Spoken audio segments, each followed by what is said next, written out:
tell y'all, the Empire folks outdid themselves on this episode. Heightened drama indeed. I mean, woo!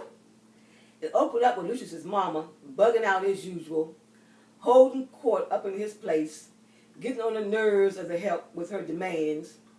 And Cookie expressed to Lucius about him being stressed out since his mama is up in his house. And he tells her that his mama is dangerous and that he doesn't trust her. I mean, how simple is it for him to put her ass in a limo and send her back to the controlled environment where she needs to be? I mean, really. And so we get to now the scene with Rhonda and Boo Boo Kitty. And Boo Boo Kitty is wondering why Rhonda is avoiding her. And of course we know that Rhonda strongly believes that Boo Boo Kitty is the one that pushed her down those steps. And she will let on to Boo Boo Kitty later on in that regard. And so now we get to the scene where we have D Major. He is in an intimate embrace in the room with Jamal. And Lucius walks in. And D Major, with his fake ass down low self, pretends that he was not a willing participant in that intimate embrace with Jamal. So he walks out of the room, and Lucius lets Jamal know that he was aware that D Major was on the down low. And Jamal is surprised that Lucius knew. And so then they get into a conversation, and Lucius starts hurling insults at Jamal. And I mean, even for Lucius, I believe he just went below the belt with some of the things he said to his son. I mean, it was just cruel. I don't know how they're going to make that up. So then we get to the place where Carol is excited, and she tells Cookie she has a date with Tariq. And Tariq is called Tariq the Freak by Cookie. He's from back in the day when they were in the hood. And so Cookie knows that he works for the feds, and she is understandably somewhat unsettled because he's going on a date with her sister. And she cannot convince Carol that she's been played by Tariq and that he has ulterior motives. Carol believes that he is into her for her. And so Cookie decides to meet with him before he has a date with her sister. And so they talk and exchange a few words, and Cookie lets him know that she knows he's with the feds, and he tells her that Lucius killed her cousin Bunky. And of course she doesn't let on to him that she's already aware that that occurred.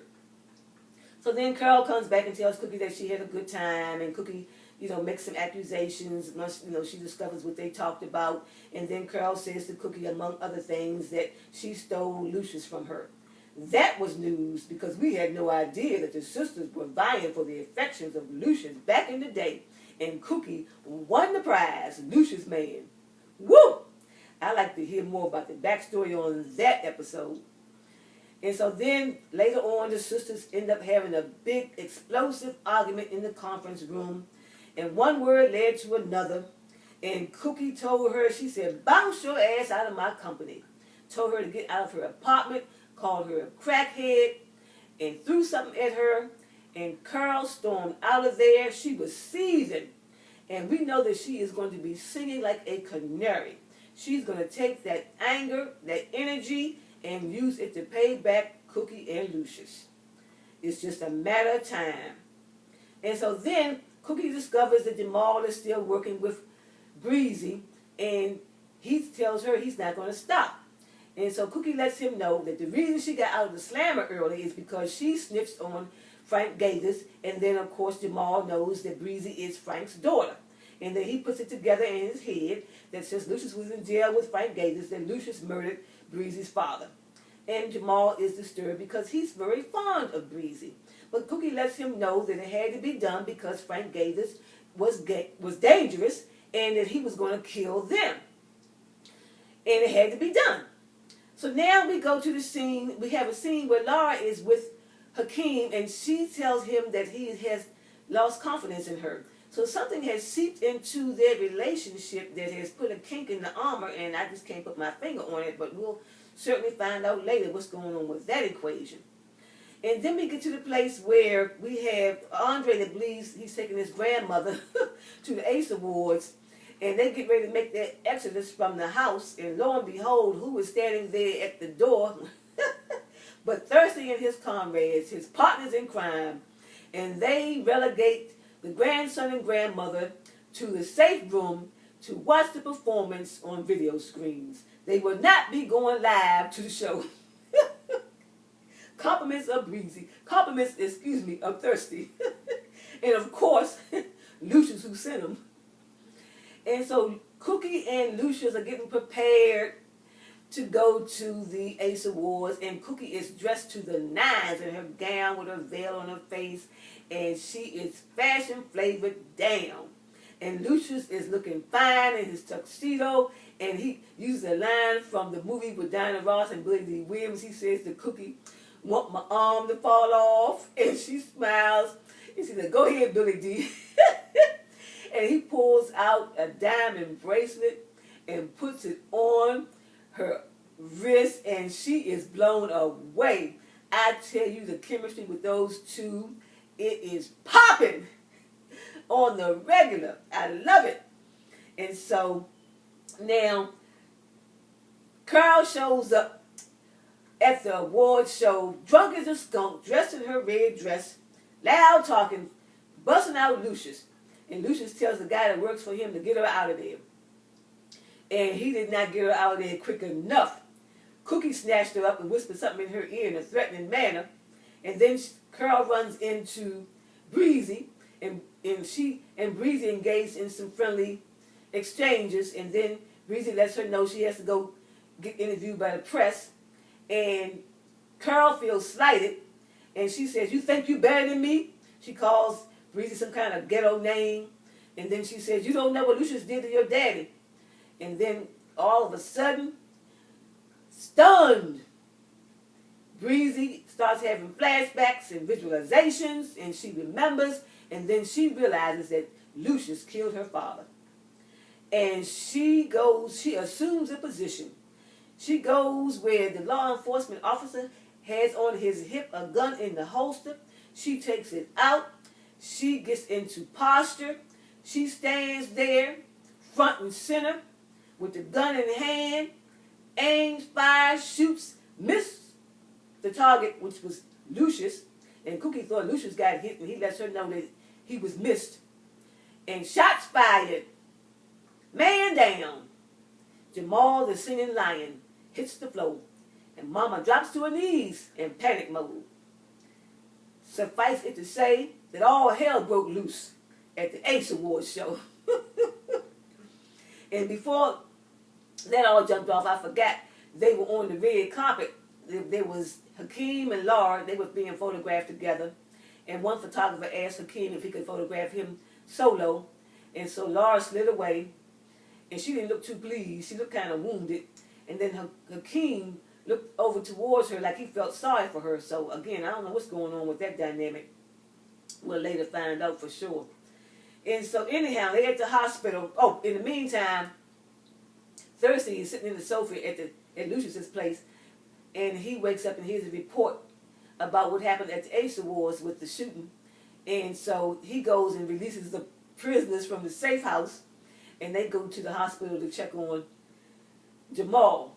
And of course, I don't believe Jamal is going to die because, first of all, he's a singing lion. And if they don't have him to sing, who the hell going to sing?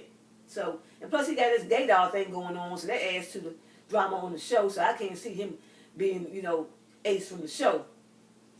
And so they're at the hospital, and Lucius confronts Cookie, and she lashes out at him with venomous words and blames him and says, "It's all your fault."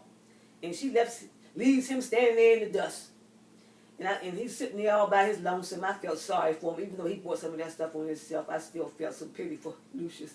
The rest of the family came there. They're all in a certain section. He over there by himself. Anyway, later on, he goes over to Cookie and asks him, can he sit beside her? And she softens up and says some soothing words to him, and that she has some understanding of his upbringing. That's why he is the way he is. So they made up as usual. And before all that jumped off, they were getting ready to go to the... Oh, he told her when they were dressed up and everything. I forgot this part. He told her, he said, "I really miss that booty of yours." And she said, I know you're going to watch me when I walk away. I thought that was so cool. Woo! And so another scene, we have Tariq. He's at the police precinct. He's talking to his colleague, his law enforcement colleague, saying that Boo Boo Kitty is the ex-fiancée of Lucius, and she's willing to talk. And she is also the mother of Lucius's son's child, Hakeem. So Boo Boo Kitty's in the room waiting to give her testimony. I guess she's going to be blowing some shit out the water as far as what she knows about the skeletons in the Lion family's closet. And also, back to Carol. Carol really better fall the fuck back because she may end up getting deep six by Lucius because he don't play that shit. And Cookie, I don't think she would be that disturbed if her sister gets wasted in the interest of the Empire. So if Carol knows what's good for her, she needs to sit her ass down somewhere and zip her lips and act like she knows. Recognize. Okay, so anyway, they showed in the previews where, before I go to that, Cookie was on the red carpet before they got into the ceremony, and she rocked the shit out of what she said to those reporters. Lucius didn't have to say a word. Cookie aced that shit. Sold it up. Hook, line, and sinker, signed, sealed, and delivered. She did that thing in a thoroughbred, potent, bullseye formation. You go, girl. Woo! Okay, so I just had to get that in there because I was just moved by how she handled that shit. Handle your business, girl, for the Empire. To the Empire, like Lucius likes to say. And so we go to the previews, and Rhonda stole the shit out of Boo Boo Kitty. Cold cocked her square in the jaw and told her that she knew she was the one that pushed her down those damn steps. And then we saw Laura. She was standing there with a wedding gown on. And Lucius said to Cookie, there's a reason why I never married anybody else. And he was acting like he was desperate for Cookie in that particular scene. And it reminded me of that movie that Spike Lee was in. I can't recall the name of it. He said, baby, please, baby, please, baby, please, baby, please. That's how Lucius reminded me when he was talking to Cookie on that particular preview. And I wouldn't be surprised if they had an impromptu wedding and it became a double ceremony where Lucius and Cookie got married at the same time as Laura and Hakeem. That would be a damn trip. I mean to tell you. Blow that shit out the water. Bullseye. Bombshell stuff going down on the Empire. And then we had Boo Boo Kitty sitting out on the ledge, all dressed in her white. I don't know why she picked white. And she planning to jump off a damn ledge. That wasn't the right color, sister girl. So I don't know if she's going to be prevented from taking the leap or what. But I don't want her to die because she has not yet answered for putting that Mickey in Elle's drink and sabotaging Elle's performance back in that episode last season. And so I want justice for Elle. Boo Boo Kitty needs to answer for the Mickey in the drink. And so if Boo Boo Kitty didn't push her down those steps, run her down those steps though, I wonder who did, because they may be leading us on to make us believe that Boo Boo did it, but in fact someone else did. And if someone else did, only one I can figure that it could be is that woman that Andre was messing with, who worked in the, I think in the government office of some sort, and he had her to compromise her integrity as far as her job, and he taped her or whatever. So she's the only one I believe that has an axe to grind that I know of in regard to Andre and, and hurting him and wounding his situation with, his baby not, coming to be. So we have to wait and find out, y'all. So thank y'all for listening. Bye now.